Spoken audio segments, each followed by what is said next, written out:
pour le pays, pour les ancêtres.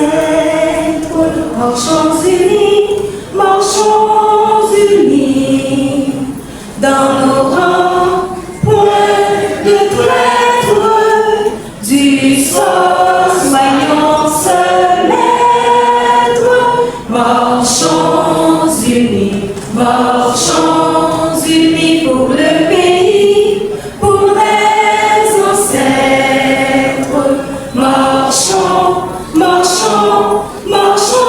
unis pour le pays, pour les ancêtres.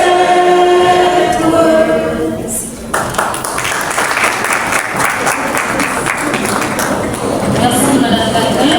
Pas seulement des attaques physiques, elles sont une atteinte systématique à la dignité, à la liberté et aux droits fondamentaux de nos concitoyennes.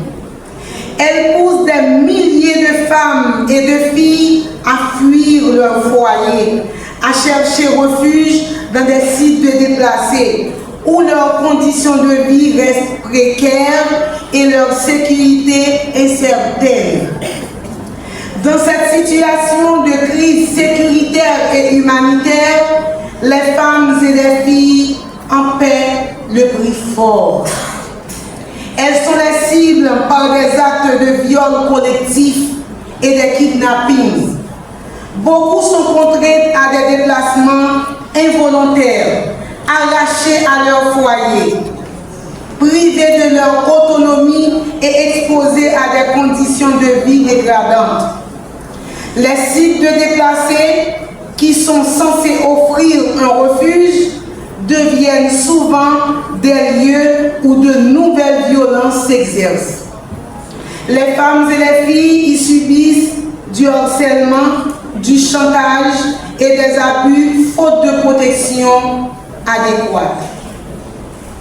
Mesdames et messieurs, permettez-moi de saisir l'occasion pour solliciter votre appui, surtout aux membres du gouvernement qui sont là, au Premier ministre, votre appui pour la mise en place de mécanismes de protection et d'accompagnement des femmes et des filles vivant dans les sites de déplacés et des communautés, y compris une prise en charge psychosociale. Face à cette situation, le ministère à la condition féminine et aux droits des femmes se propose de travailler avec les institutions nationales et internationales afin d'initier ce programme.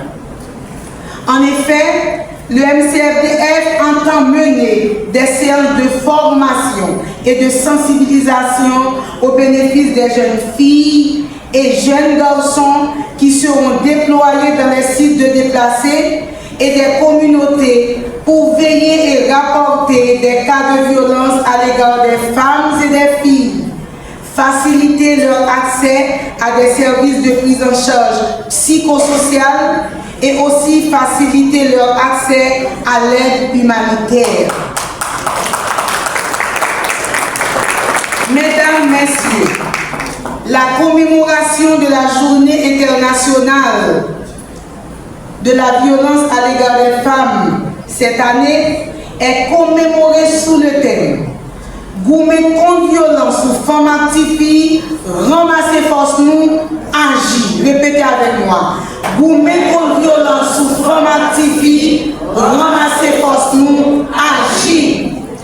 Elle donne lieu au lancement de la campagne annuelle des 7 jours d'activisme contre la violence basée sur le genre à l'égard des femmes et des filles, qui s'échelonne jusqu'au 10 décembre, Journée internationale des droits de l'homme.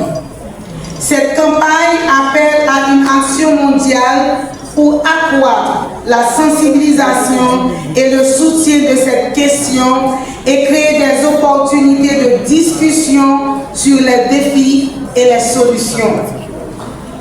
Le ministère à la condition féminine et aux droits des femmes reconnaît que pour obtenir un changement durable en matière de prévention, de sanction et d'élimination de la violence à l'égard femmes et des filles, il faudra une action collective dans laquelle toutes et tous ont un rôle à jouer.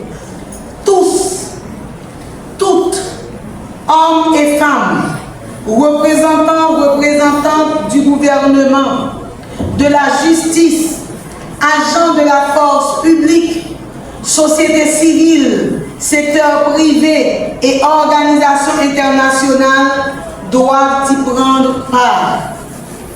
En tant qu'organe central de l'État chargé de concevoir, de définir, d'appliquer et de faire appliquer les politiques publiques en matière de droits des femmes, le MCRDF s'est embarqué depuis plusieurs années dans la campagne internationale du secrétaire général des Nations Unies, mettant en exergue les 16 jours d'activisme pour sensibiliser l'opinion et attirer l'attention des secteurs, des acteurs plutôt, de la vie nationale sur les violences faites aux femmes et aux filles.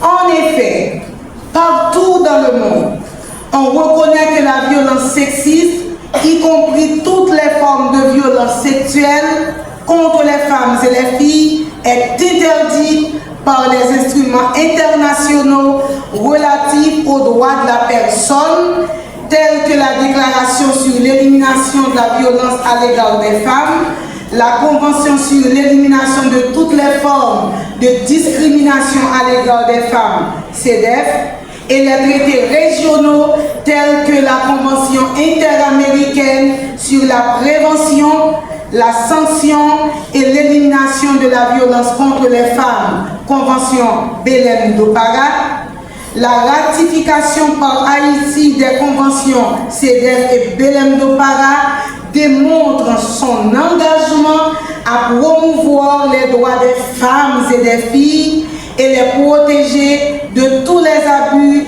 dont elles pourraient être victimes, spécialement la violence à leur égard. Mesdames, Messieurs, le ministère saisit cette occasion pour condamner avec rigueur, une fois de plus, toute forme de violence symbolique, physique, psychologique et sexuelle dont les femmes et les filles sont victimes dans notre